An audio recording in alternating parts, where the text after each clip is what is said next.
There is a question that seems simple until you start looking for the answer. Can you actually build muscle without protein powder?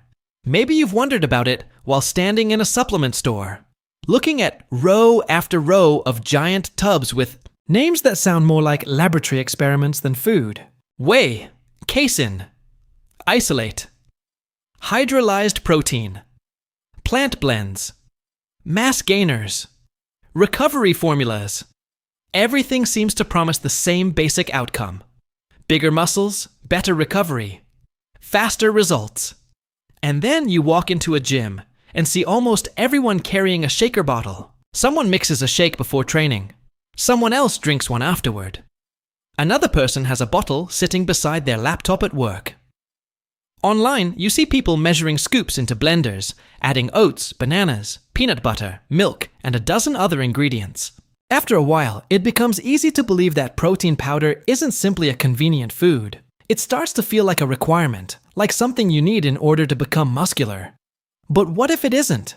What if the real requirement isn't the I know powder at all? What if the real requirement is simply getting enough protein?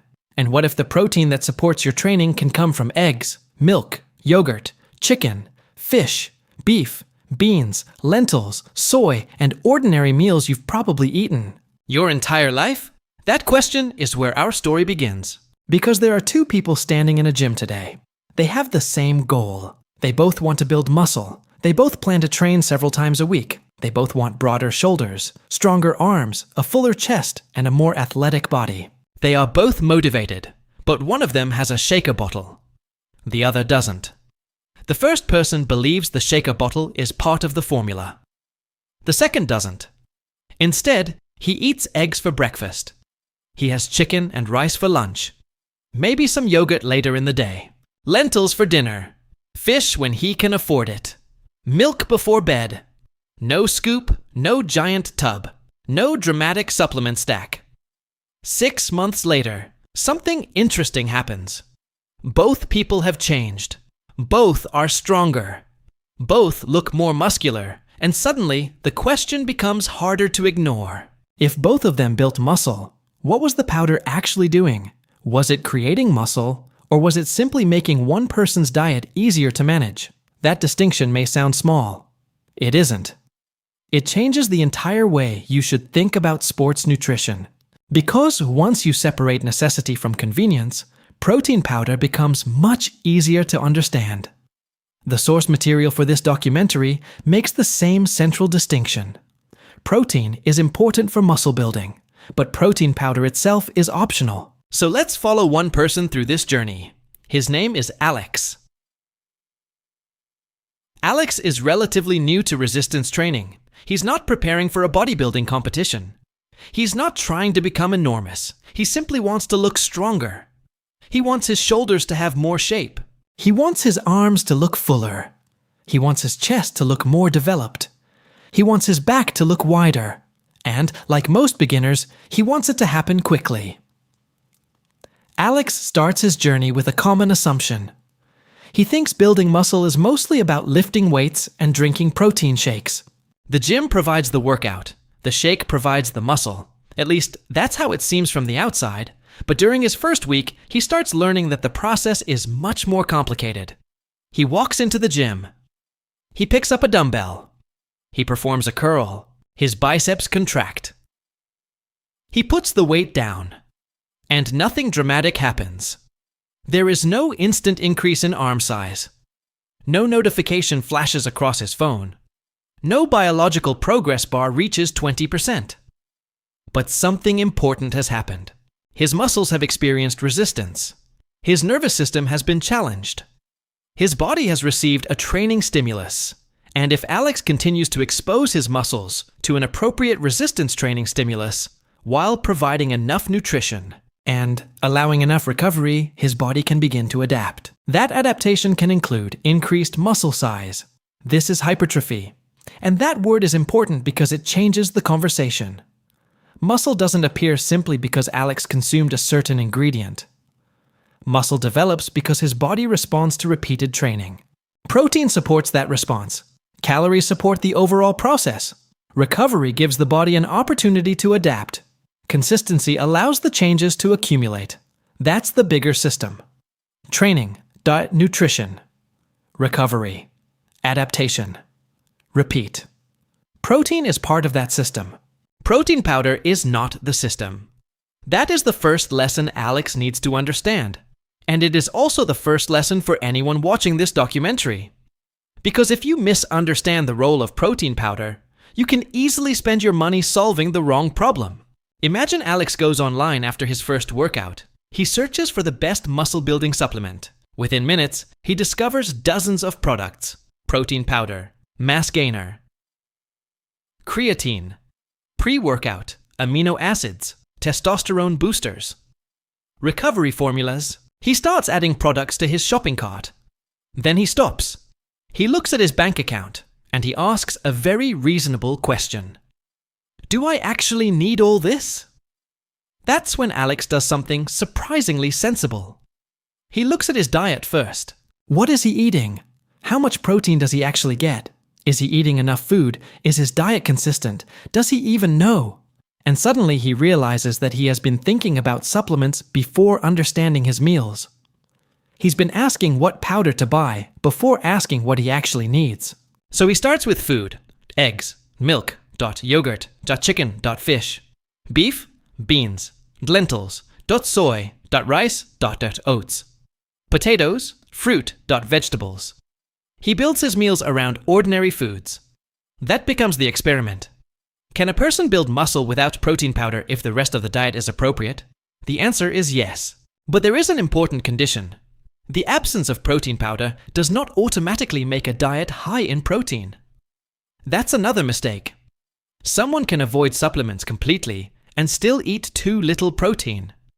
You can have toast for breakfast, rice for lunch, vegetables for dinner, fruit during the day, and barely consume enough protein to support your goal. So the point isn't to celebrate the absence of protein powder. The point is to make sure you have enough protein regardless of where it comes from. This is where the distinction between the nutrient and the product becomes critical. Protein is the nutrient. Powder is a delivery format. Whey comes from milk. Casein comes from milk. Soy protein comes from soy. Pea protein comes from peas. The powder changes the convenience, concentration, texture, and preparation. It doesn't create some mysterious new class of muscle-building substance. Your body doesn't think in terms of marketing categories. It receives nutrients. It digests food. It breaks proteins down. It absorbs amino acids and uses them throughout the body. The fact that those amino acids arrived in a shaker instead of on a plate doesn't magically make them more muscular. This is why Alex's first goal is simple. He wants to know how much protein he actually needs. And this is where the internet gets noisy. One person says 100 grams, another says 150, someone says 200, someone else says 2 grams per kilogram. Another person claims you should eat protein every 2 hours. Someone says you need it immediately after training. Another person says you need it before bed. Alex starts thinking that muscle building might require a full-time nutrition department. It doesn't. Protein needs vary based on body size, training status, age, energy intake, goals, and other individual factors. The source script uses roughly 1.6 grams per kilogram of body weight per day as a practical reference point for resistance-trained people, while also emphasizing that it is not a magical threshold. Let's make that practical. Imagine Alex weighs 70 kilograms. Using that rough reference point would put him around 112 grams of protein per day. Does he need to hit exactly 112 every day? No. If he eats 108 grams today, his muscles don't stop responding. If he eats 116 tomorrow, he doesn't receive an instant bonus. Biology isn't a spreadsheet. The number is useful as a guide, not as a switch. What matters is reaching an adequate intake consistently. And once Alex understands that, the number becomes much less intimidating. 112 grams can sound enormous when you imagine it as one giant pile of protein. But Alex isn't eating protein in one sitting. He's eating meals. Breakfast can contribute. Lunch contributes. A snack contributes. Dinner contributes. Milk contributes. Yogurt contributes. Suddenly, the target becomes much more manageable. Let's say breakfast contains eggs and milk. Lunch includes chicken. The afternoon snack includes Greek-style yogurt. Dinner includes lentils and fish. Alex doesn't need one giant protein event. He needs protein accumulated across the day. That's an important idea. Protein intake works like a running total. One meal contributes, another contributes, another contributes, and eventually the total matters. This is also why Alex stops thinking of protein powder as a magical object. If he can reach his target through food, his muscles don't know that he skipped the shake. The amino acids don't carry labels. They don't say, this one came from whey. This one came from lentils. This one came from chicken. The body receives them and uses them according to its biological needs. Now, that doesn't mean all proteins are identical. They aren't. Protein sources differ in amino acid composition, digestibility, and the amount of essential amino acids they provide. Some animal proteins are particularly rich in essential amino acids. Whey is especially notable for being rapidly digested and rich in essential amino acids, including leucine. But again, the conclusion is not that whey is the only protein that works. It's that protein sources have different characteristics, and a varied diet can accommodate those differences. Alex doesn't need to turn nutrition into a competition between food categories. He doesn't need to ask whether chicken is better than eggs or whether whey is better than yogurt. The practical question is, what helps him meet his protein needs? While building a diet he can actually follow, that brings us to one of the biggest advantages protein powder genuinely offers: convenience. Suppose Alex has a very busy day. He works all morning. He has an appointment after work. He trains in the evening. Then he has another responsibility. He doesn't have time to cook a full meal. A protein shake could be incredibly useful. He can mix it in minutes. He can carry it with him. He can drink it between responsibilities. That isn't fake. That's a real advantage. The powder is solving a logistical problem. It is helping Alex get protein when normal food would be inconvenient. And there is nothing wrong with that. The mistake would be turning convenience into necessity. A car is convenient. That doesn't mean your legs are biologically incapable of taking you anywhere. A calculator is convenient. That doesn't mean human beings lose the ability to perform arithmetic. A microwave is convenient. That doesn't mean food must be microwaved to be nutritious. And protein powder is convenient. That doesn't mean muscle tissue requires powdered protein. This is the central theme. A supplement can be useful without being essential. Now, imagine someone who has no problem reaching their protein target from food. They enjoy cooking. They eat several meals per day. They have access to eggs, milk, yogurt, chicken, beans, lentils, fish, or other protein-rich foods. They already reach an adequate intake. Does adding protein powder suddenly become necessary? No. It might still be convenient. They might enjoy the taste. They might like the portability, but the powder isn't filling a nutritional gap, and this is why the best question isn't, is protein powder good? The better question is, does protein powder solve a problem in my diet? If the answer is yes, use it. If the answer is no, don't force it. That mindset can save people a lot of money and a lot of unnecessary anxiety. Because there is another problem with supplement culture. It can make muscle building look like shopping. You see a better body, so you assume you need another product. You see someone drinking a shake. You assume you need the same shake. You see a dramatic transformation. You look for the product behind it. But the most important ingredients aren't always the ones you can buy. Consistency can't be purchased. Sleep can't be replaced by branding. Training quality can't be poured into a shaker. Patience doesn't come in capsules.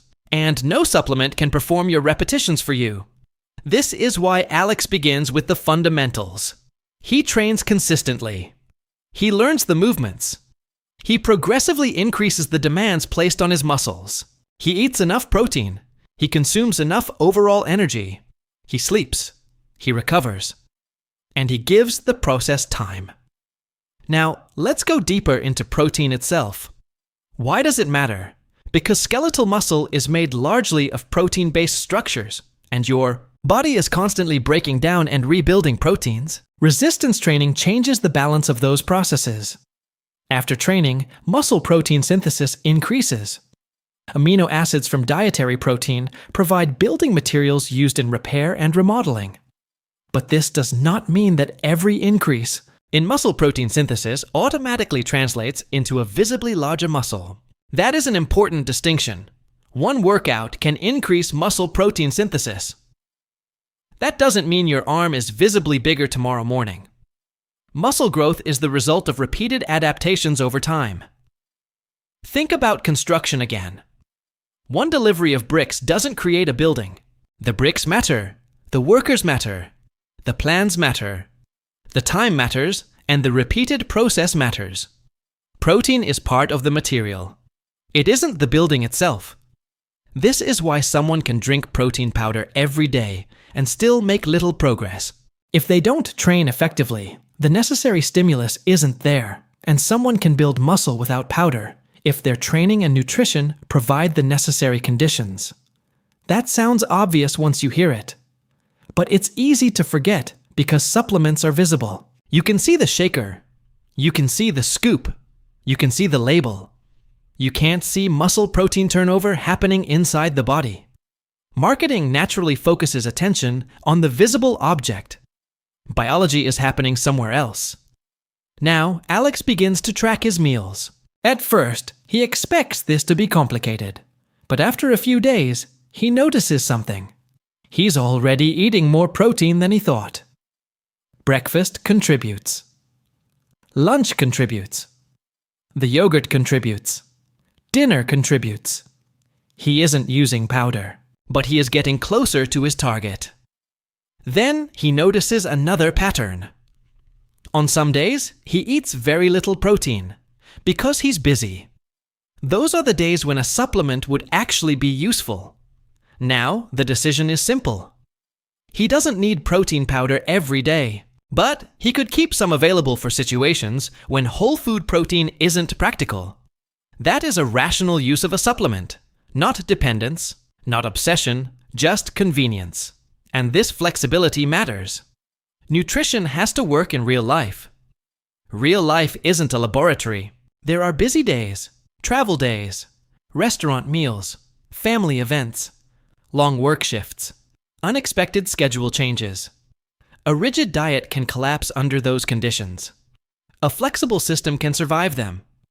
And that's why Alex's diet doesn't have to be identical every day. The principles stay the same. The meals can change. Maybe one day he eats chicken, another day fish, another day lentils, another day tofu, another day eggs. The source can vary. The total matters. Now let's talk about plant protein. This is another topic that gets exaggerated online. You may hear someone say, plant protein is incomplete. Therefore, they conclude, plant protein can't build muscle. That's an oversimplification. Different plant proteins do have different amino acid profiles. Some are relatively lower in particular essential amino acids. Digestibility can vary, but a diet is not one food. Across the day, a person can consume different plant proteins. Lentils, beans, chickpeas, soy, tofu, tempeh, grains, nuts, seeds, and other foods. Variety increases the range of amino acids available across the diet. This doesn't make every plant protein identical to whey, it doesn't. But it also doesn't mean plant-based diets cannot support muscle growth. They can. The practical challenge is simply to pay attention to total protein intake and choose protein-rich foods deliberately. And this is where Alex learns something valuable. Food isn't binary. It's not animal protein good, plant protein bad, or plant protein good, animal protein bad. The reality is more nuanced. Different foods have different strengths. Different people have different preferences.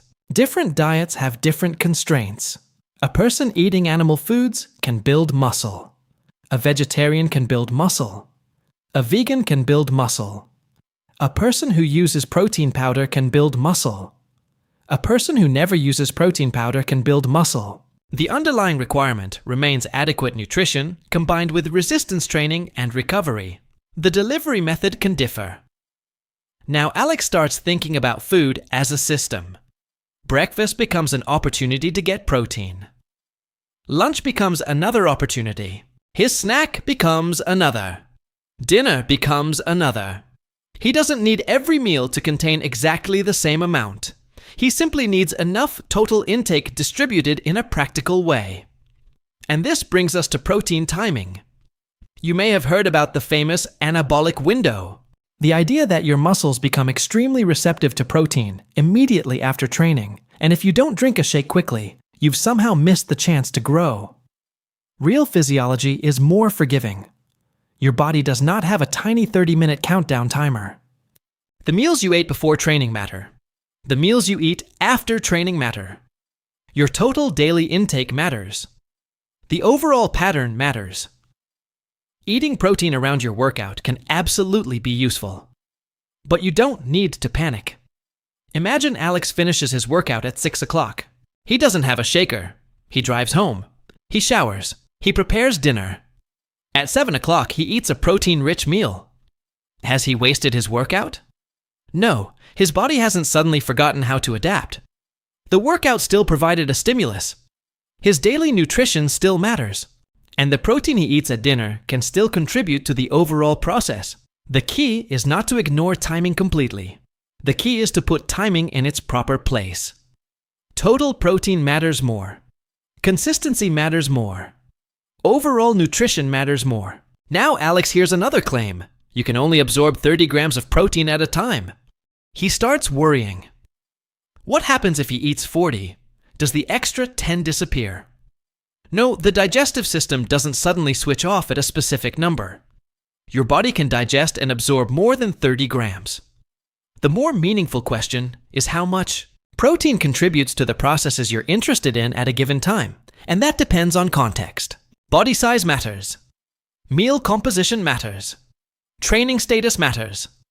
Protein quality matters. Total daily intake matters.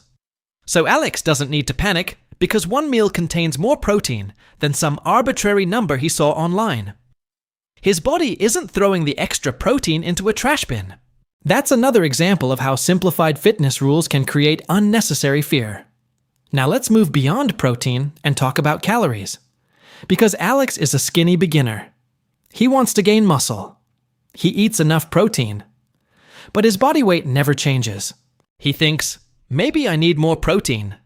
But maybe he needs more total energy. This is an important distinction.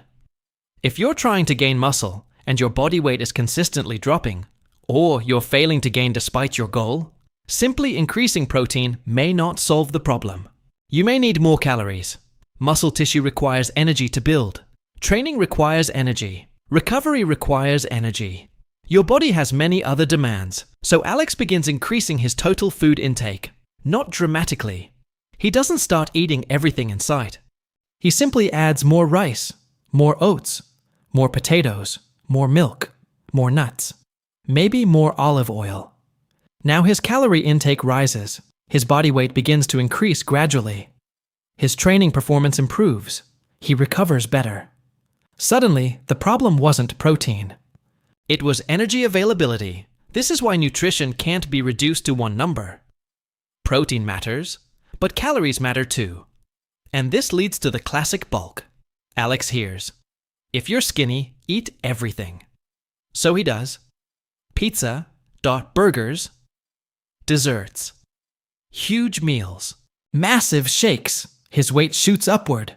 At first, he's thrilled. The scale is moving. But then he looks in the mirror. His waist is growing quickly. He's gaining body fat. He's gaining some muscle too. But not all of the weight is muscle. And this is why eat everything is poor advice. A calorie surplus can support muscle gain. A massive surplus doesn't force all the extra energy into muscle. The body has limits. Excess energy can be stored as fat. And if Alex gains weight too quickly, he may simply create more work for himself later. He may need a long fat loss phase. He may dislike how he looks during the gaining phase. He may struggle with appetite. He may feel sluggish. A more controlled approach can often be more practical. The exact strategy depends on the person. But the goal is not to gain as much weight as possible. The goal is to gain muscle while managing unnecessary fat gain. That's a much more useful framework. Now Alex starts hearing the phrase lean bulking. The idea sounds like a secret technique, but it's really a description of a controlled approach to gaining body mass while attempting to limit excessive fat accumulation. That's all. It's not magic. It's not a special physiological state. It simply means you're trying to manage the rate and composition of your weight gain. For Alex, that might mean a modest calorie surplus and gradual changes. For another person, the strategy may be different. Someone with significant body fat may not need to immediately increase calories. Someone who is very lean and underweight may have more reason to prioritize adequate energy. Again, context. And this is why universal diet rules can fail. They ignore the person. Now let's go back to protein. Suppose Alex has reached a reasonable intake. He decides to double it. Would that guarantee more muscle? No. This is where diminishing returns appears again. The first increase in protein can make a large difference if someone was previously deficient. Moving from very low intake toward adequate intake can be meaningful, but once Alex is already consuming enough, adding much more may have a relatively small effect on muscle growth. This is good news, because it means Alex doesn't need to live on chicken breasts. He can enjoy carbohydrates. He can eat fruits and vegetables. He can include fats. He can have flexible meals. He doesn't have to spend all day chasing protein. The goal is adequate protein, not maximum protein. And this principle can help people who are on a budget. Because protein powder isn't always the cheapest option. Food prices vary across countries and regions, but ordinary protein-rich foods can often form the foundation of an affordable diet. Eggs, milk, lentils, beans, chickpeas, yogurt, chicken, canned fish, soy foods. These can be practical options. The exact best choices depend on local availability and prices. But the bigger lesson is that muscle building doesn't require a luxury grocery bill. The internet can make fitness look expensive. The fundamentals don't have to be, and sometimes the difference between an expensive supplement and a sensible grocery list is simply education. Alex starts shopping differently. He buys foods he knows he will actually eat. He chooses reliable staples. He doesn't chase every new high-protein product. Protein cookies, protein cereal, protein chips, protein ice cream.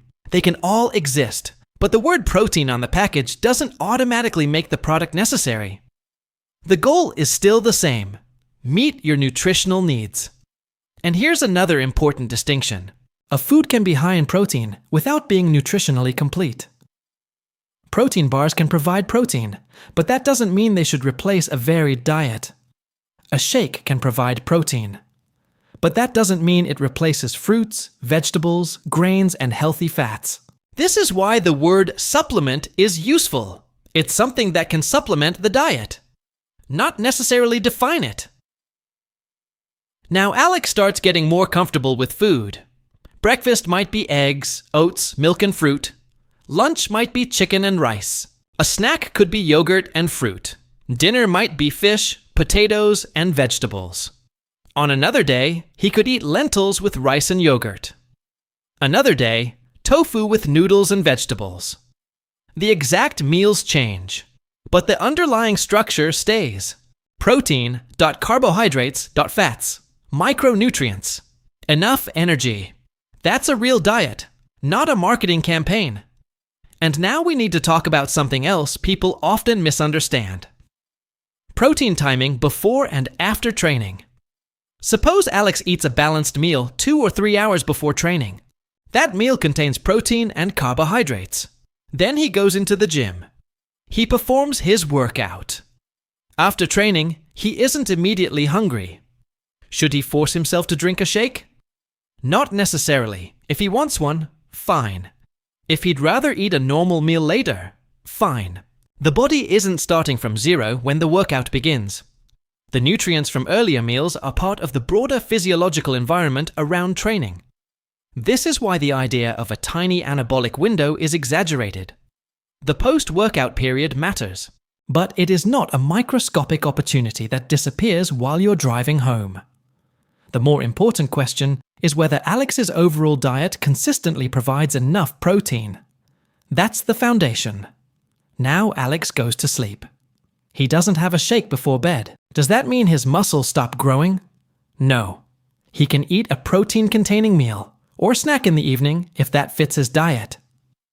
Milk, yogurt, cottage cheese, eggs. Another meal.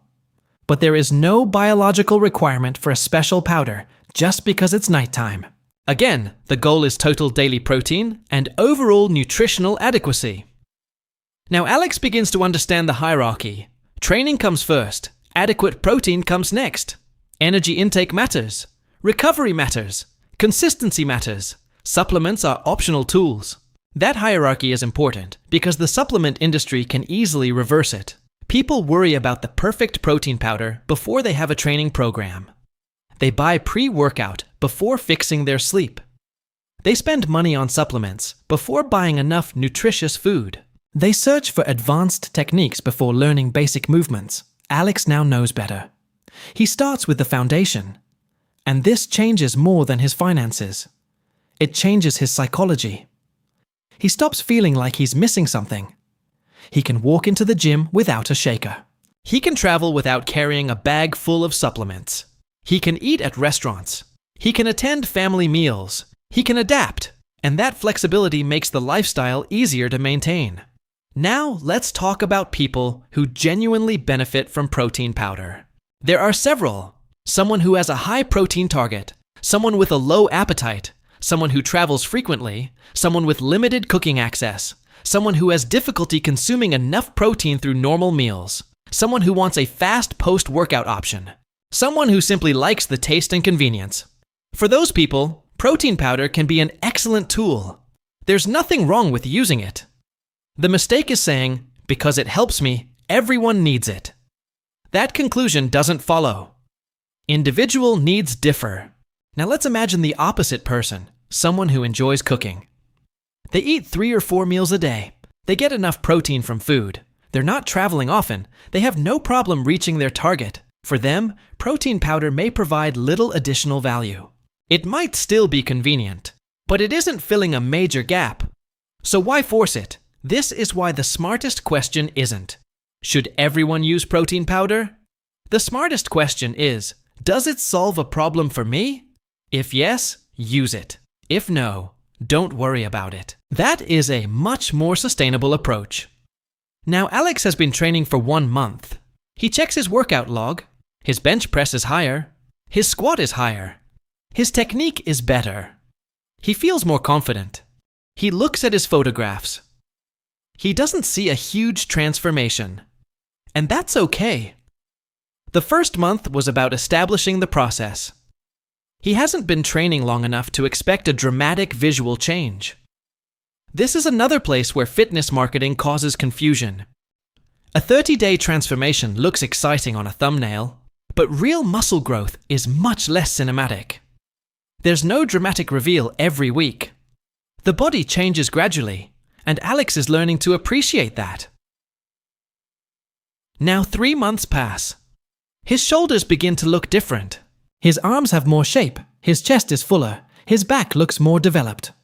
Someone asks, "Have you been working out?" Alex smiles. Now someone else can see the result. And remember, he still hasn't used protein powder. He has eaten normal food. He has trained. He has recovered. He has been consistent. That's the process. Now 6 months pass. His physique has changed more clearly. His strength is significantly higher. His clothes fit differently. His training feels natural. And Alex realizes something. He never needed protein powder, but he also realizes something else. If he had used it, that would have been fine too. Maybe it would have saved him time. Maybe it would have helped on busy days. Maybe it would have made meeting his protein target easier. But the powder wouldn't deserve all the credit for his transformation. His training did the work. His diet supported the process. His recovery allowed adaptation, and consistency gave everything enough time. This is the real relationship between supplements and results. A supplement can support the process. It does not replace the process. And now we need to talk about another supplement. People often confuse with protein, creatine.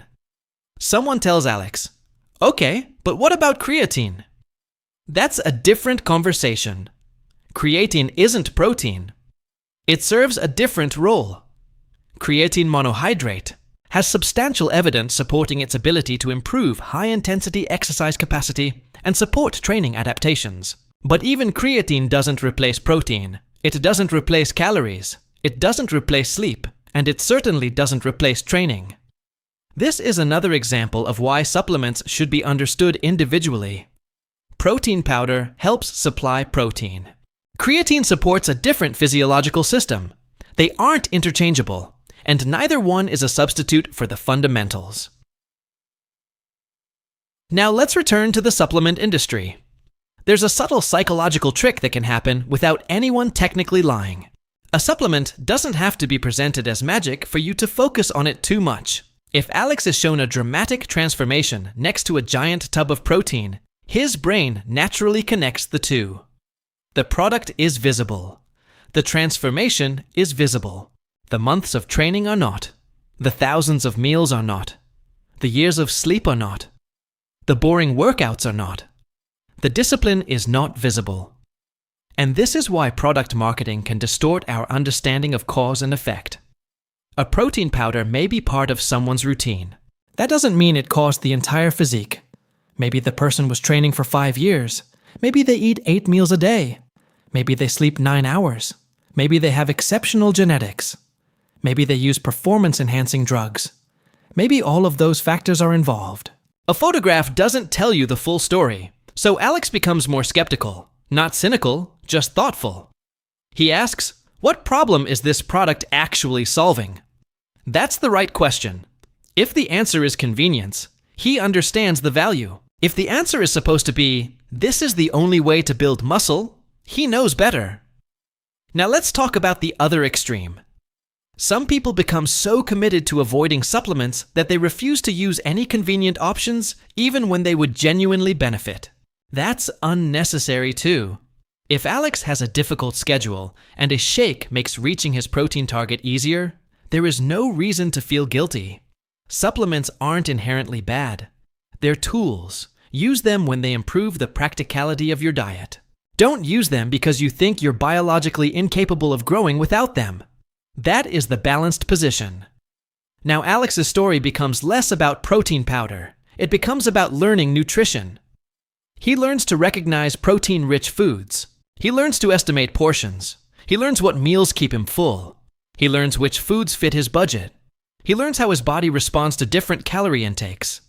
He learns that some days he naturally eats more, some days less.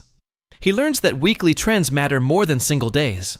And this education gives him something a supplement alone cannot give him: independence. If he runs out of protein powder, he doesn't panic. If he's traveling, he can still eat.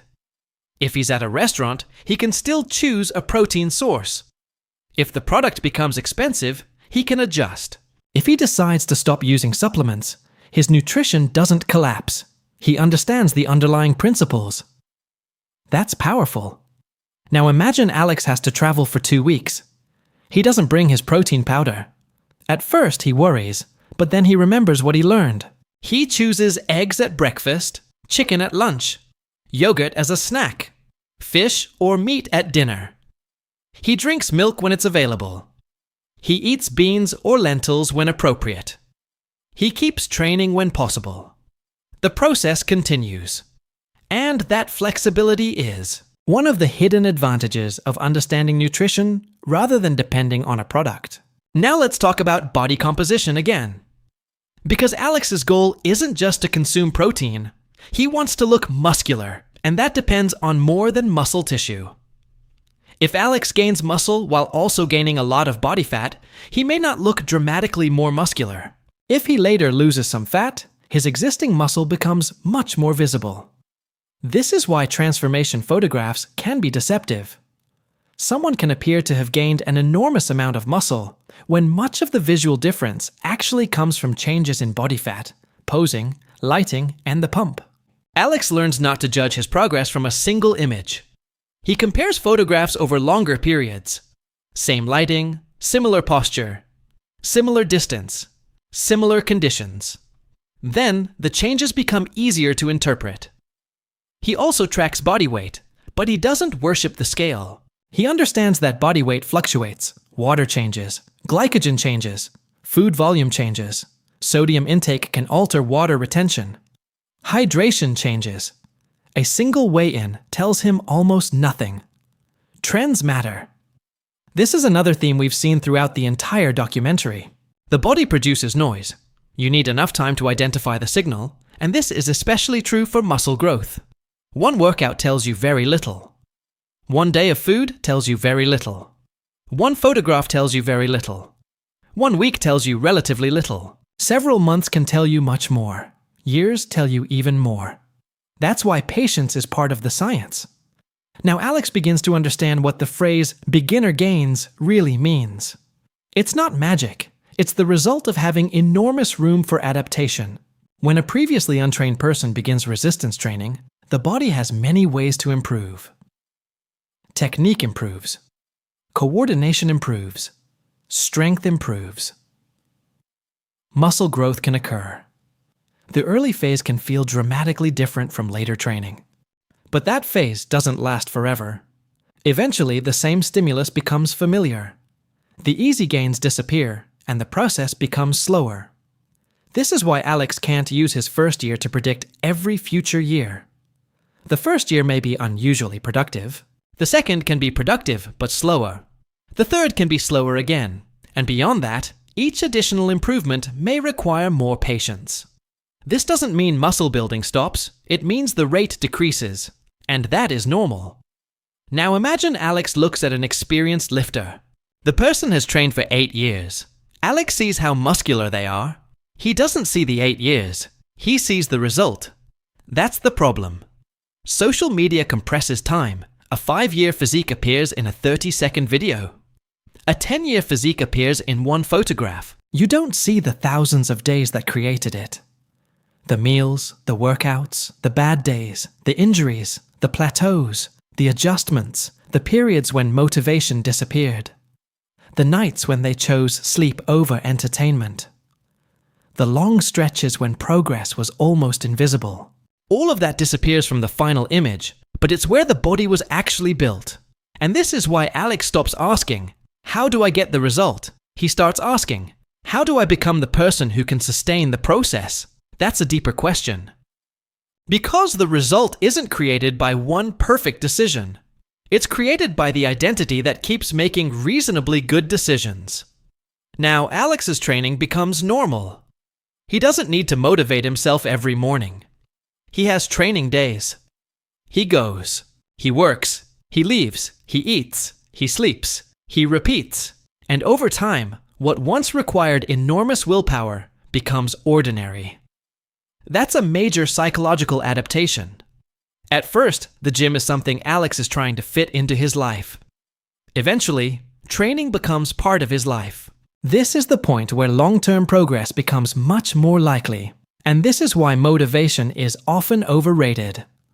Motivation can start the journey. It rarely sustains a 5-year journey by itself. Systems do. Habits do. Routines do. A manageable schedule does. Prepared food does. Reasonable expectations do. That's why the strongest people aren't necessarily the most motivated people. They're often simply better at repeating useful behaviors. Now let's return to the opening question. Can you build muscle without protein powder? At this point, the answer should feel almost obvious. Yes, absolutely. You can build muscle without whey. You can build muscle without casein. You can build muscle without a giant supplement cabinet. You can build muscle with eggs, milk.yogurt, chicken.fish, meat.beans, lentils, soy, tofu.tempeh, and many other protein-rich foods. You can build muscle on a vegetarian diet. You can build muscle on a vegan diet. You can build muscle without ever buying a tub of protein. But there is an important second sentence. You cannot build muscle simply by removing protein powder. Protein still matters. Your diet still needs adequate total protein. Your training still needs to provide a meaningful stimulus. Your energy intake still matters. Your recovery still matters. Your sleep still matters. Your consistency still matters. The powder is optional. The protein is not, and perhaps that is the simplest way to summarize the entire documentary. Protein powder is not the source of the transformation. It is one way of delivering a nutrient that supports the transformation. The transformation comes from the larger system: training, nutrition, recovery, time, consistency. Now, let's imagine Alex standing in his kitchen 6 months into his journey. There's no giant tub of whey on the counter. Instead, there's a carton of eggs in the refrigerator. Milk, yogurt, chicken, vegetables, rice, lentils, fruit. Normal food, and his physique has changed. Not because he discovered a hidden secret, because he stopped looking for one. He trained. He ate. He recovered. He repeated, and that was enough. Now Alex understands something even bigger. The muscle building process doesn't need to be complicated.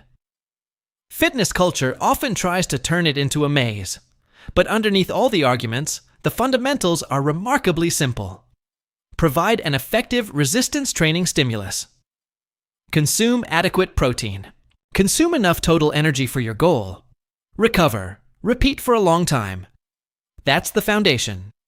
Everything else is refinement. Supplements can be useful. Exercise variations can be useful. Protein timing can be useful. Meal planning can be useful. Advanced programming can be useful. But none of them replace the foundation. And if the foundation is weak, adding more complexity often creates more confusion rather than better results. So Alex stops searching for the perfect system. He builds a good system, one he can actually live with. And that is what makes it powerful. Because a good system repeated for years can outperform a perfect system repeated for weeks. Now imagine someone watching this documentary is currently standing at the beginning. Maybe they're 20, maybe they're 30, maybe they're 40, maybe older. They've been thinking about starting. They're worried about protein powder. They think they need to buy supplements before they can begin. They don't.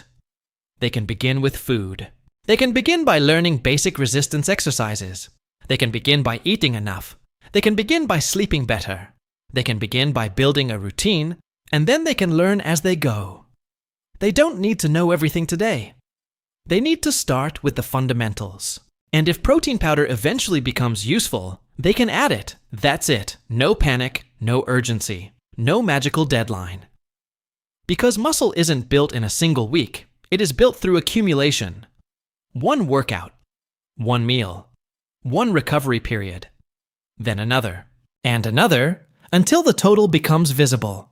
That is why the most important supplement may not be a supplement at all. It may be education. When you understand what the body actually needs, you're harder to manipulate. You can distinguish requirements from conveniences. You can recognize marketing. You can make decisions based on your goals rather than fear. And you can build a diet that works even when the products change. Brands change, flavors change, trends change. The science continues to develop. But the fundamentals remain. Train, eat, recover, repeat. Now Alex has another realization. The goal was never really to drink protein. The goal was to build muscle. Those are not the same thing. A protein shake is an action. Muscle growth is an adaptation. One is something you consume.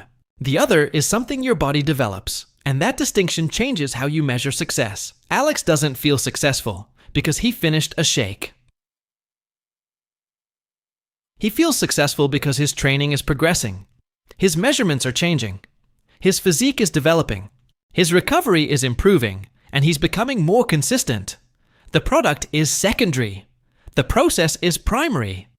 Now imagine Alex 5 years into training. He's not thinking about protein powder anymore. Not because he hates it, because he understands it. Sometimes he uses it, sometimes he doesn't. There is no emotional attachment. No fear that he will lose muscle without it. No belief that whey is magic. It's simply food. If it fits his life, he uses it. If it doesn't, he doesn't. And that is a healthy relationship with supplementation. The product serves the goal. The goal does not serve the product. Now let's think about what happened over the 5 years. Alex's first workout created a stimulus. His first meals supplied nutrients. His first week taught him consistency. His first month taught him patience. His first 3 months showed him early changes. His first 6 months showed him what accumulation looks like. His first year showed him that substantial transformation takes time.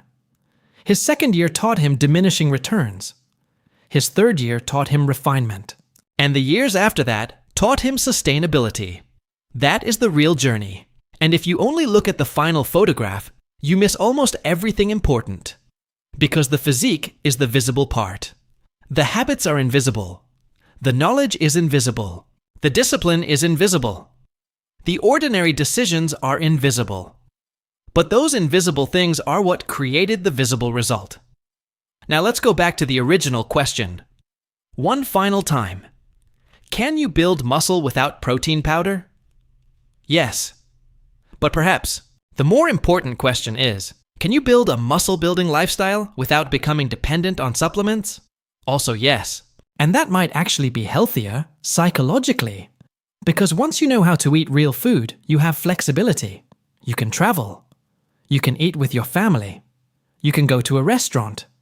You can shop at an ordinary supermarket. You can build meals with whatever foods are available. You don't need to carry your entire nutritional strategy in a bag of powder. Protein powder can be part of your toolbox, but it does not need to be the foundation. And this is where the documentary comes full circle. 2 people walk into the same gym. One has a shaker, one doesn't. Months later, both have changed. The difference wasn't the bottle. The difference was the system around the bottle. If the person with the shaker trains inconsistently, sleeps poorly, eats inadequately, and constantly changes programs, the powder won't save them. If the person without the shaker trains consistently, eats enough protein and calories, recovers, sleeps well, and stays with the process, they can make excellent progress. That is the lesson. The shaker can help. It cannot do the work. And once you understand that, you stop asking whether you are missing something. You start asking whether your fundamentals are strong enough. Are you training? Are you eating enough? Are you consuming adequate protein? Are you recovering? Are you sleeping? Are you consistent? Those questions matter. Much more than which flavor of whey you bought. Now, there is one final myth we need to remove. The idea that you need to see progress every week. You don't. You may train for a month and barely notice a visual difference. You may train for 3 months and suddenly realize your shirts fit differently.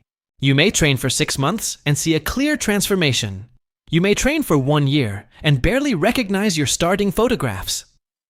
The process is gradual, and because you're inside the process, it can be difficult to appreciate.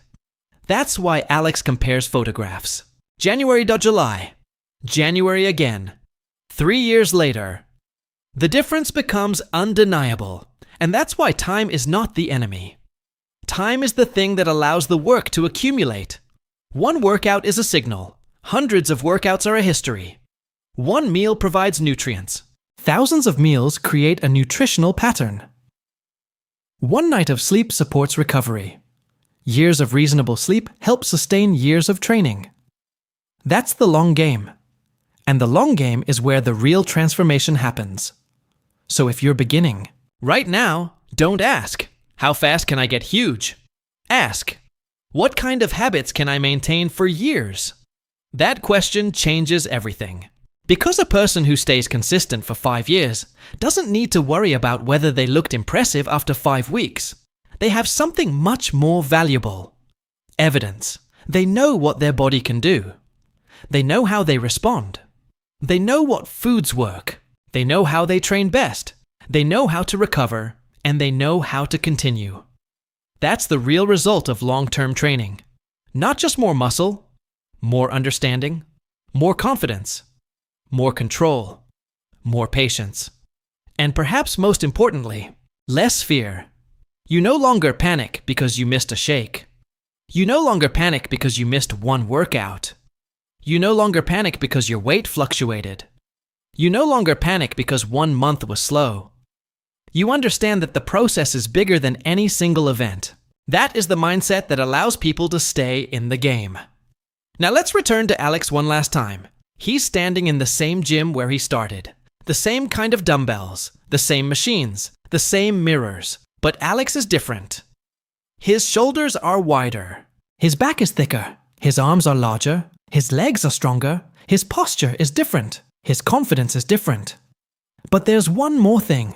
He's not staring at the supplement shelves anymore. He's not wondering whether he owns the perfect powder. He's not searching for the next secret. He understands. The transformation wasn't sitting inside a tub. It was built through the system. The workouts, the meals, the recovery, the years. And that system is available to almost anyone willing to learn and stay consistent. You can use protein powder. You can skip it. You can use it occasionally. You can use it every day if it fits your needs. But never confuse the tool with the process.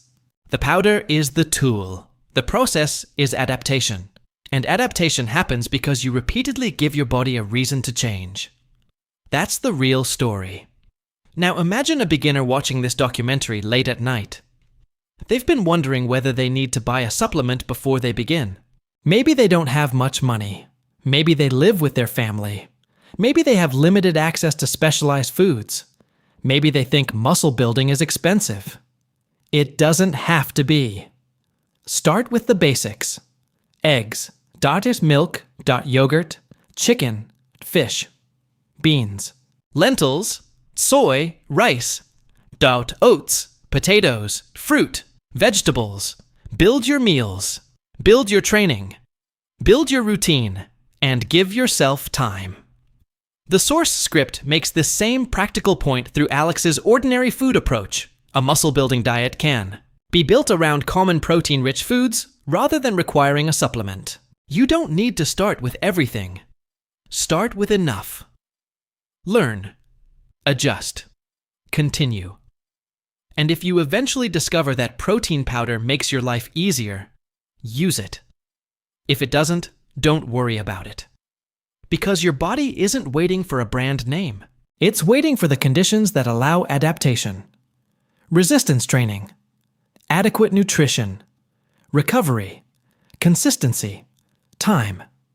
Those are the fundamentals, and they are much more powerful than any marketing campaign.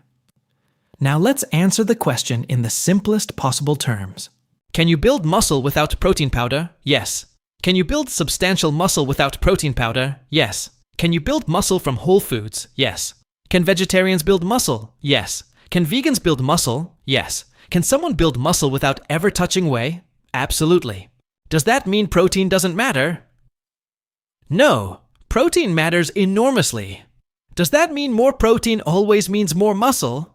No. Does that mean you need protein immediately after every workout? Not necessarily. Does it mean you need an anabolic shake before the window closes? No.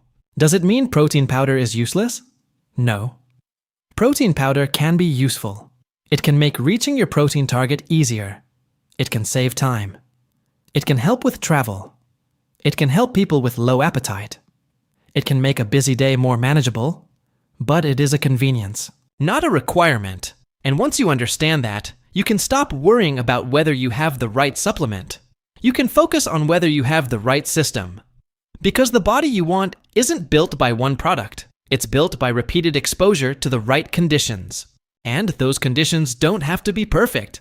They just have to be good enough, often enough, for long enough.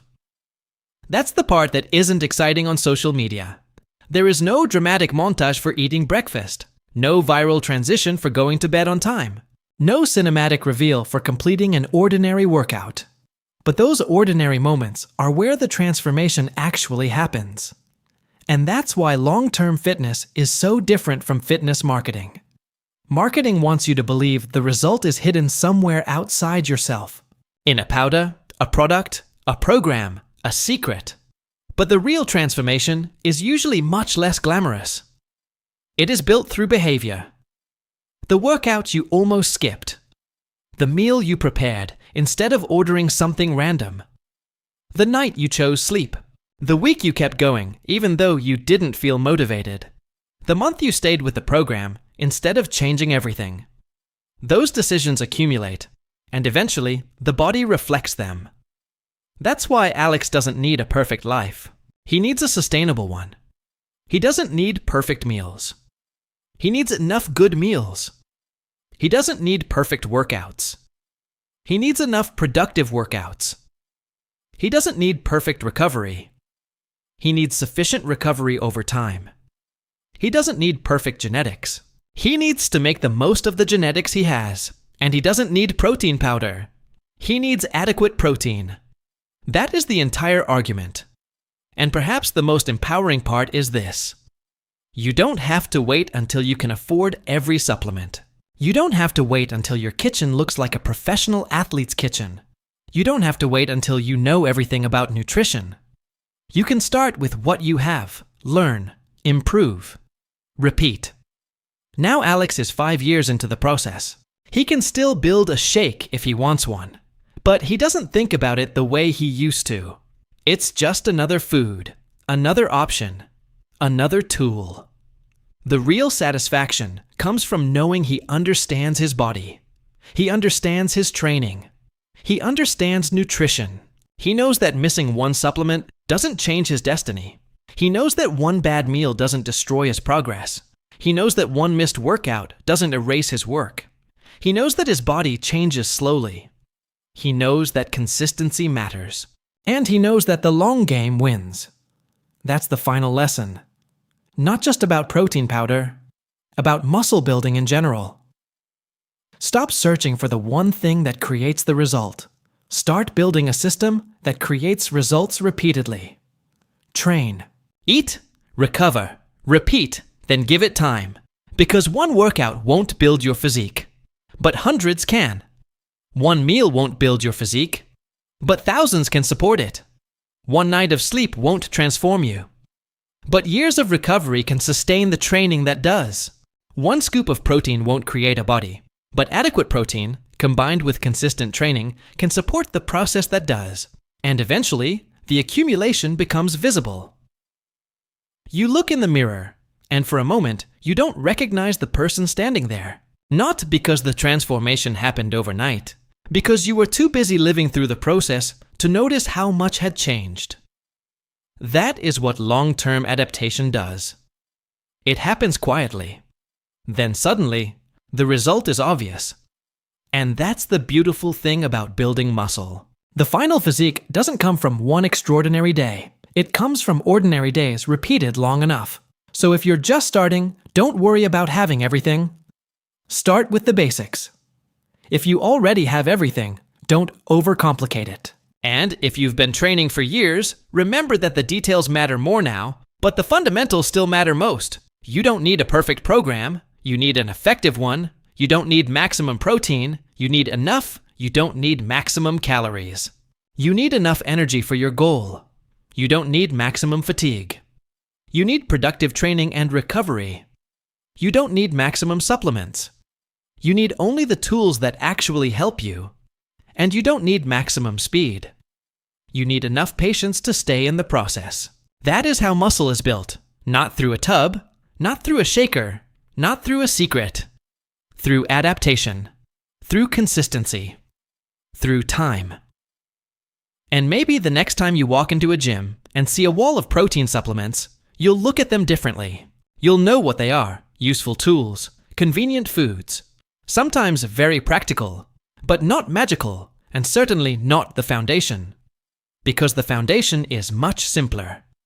Train your muscles. Eat enough protein. Eat enough overall. Recover. Sleep. Repeat, and let your body do what human bodies have always been capable of doing. Adapting, changing, becoming stronger, becoming more capable, and over time, becoming more muscular. Pause. So the next time someone tells you, you can't build muscle without protein powder, you don't need to argue. You don't need to prove anything. Just remember the distinction. Protein powder can make the journey easier, but it doesn't make the journey possible. You can build muscle without it, and sometimes the most powerful thing you can add to your fitness journey isn't another supplement. It's knowledge, knowing what matters, knowing what doesn't, knowing when to push, knowing when to recover, knowing how to eat, knowing how to train, and knowing how to stay in the process long enough to see what your body can become. Music slowly rises. Maybe today is your first workout. Maybe you've been training for 6 months. Maybe you've been lifting for 5 years.